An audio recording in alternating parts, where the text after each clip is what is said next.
Love Letters from Mount Rushmore, and it's a marriage, a monument, a moment in history. And it all came about that I was looking in my family's attic, really looking for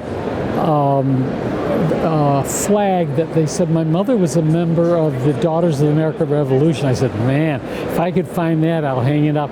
Well, I did. Well, I'll tell you at the ending what I found, but I did. The big thing is I found an old steamer trunk. Little did I knew my dad worked at Mount Rushmore for Gutzon Borglum, the creator, but I did not know that my mother kept everything, including heads and models. It's in the book. Those heads are in our possession. There also is what I think is a smoking gun that I can't prove because I haven't found the right letter, but he had a picture of Franklin D. Roosevelt, and I think that Gutzon Borglum, being the wonderful artist he was, but promoter, he was maybe playing with the idea of adding someone else there or substitute. I don't know what was in his mind, but why would my dad have a plaque with Roosevelt? But I have the original heads that'll be shown in that book where my dad was there sculpturing the heads. Gutzon Borglum wanted to sell them to tourists, and my dad surveyed the whole thing. Now, my dad was angry with Gutzon Borglum because he was an artist and a sculptor. And the first thing that happened was, number one, no one showed up to pick him up. So it's in the book. He waited 8 hours for someone to come and get him.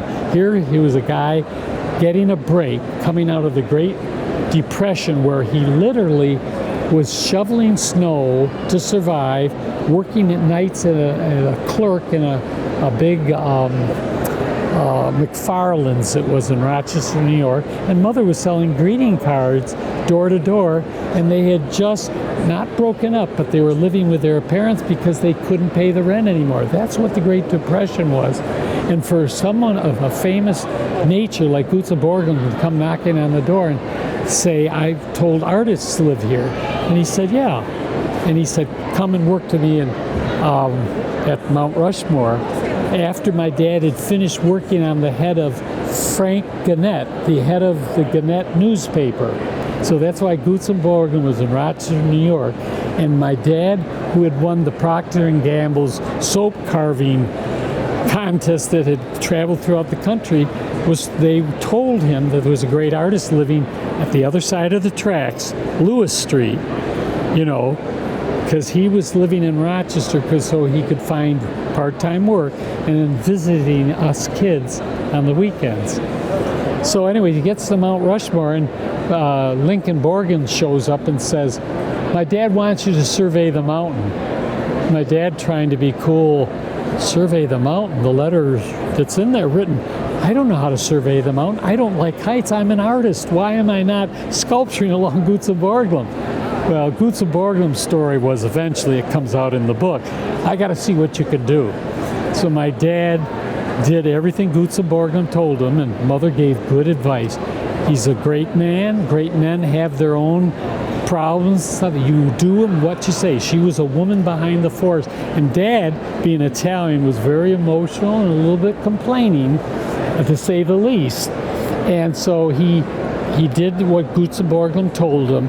And then the whole book is, many letters are about they're running out of money. What's going to happen? Gutzon Borglum's going to Washington to talk about Congress.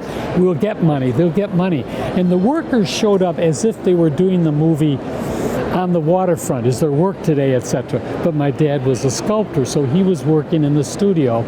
So it makes fascinating reading. It's all true story.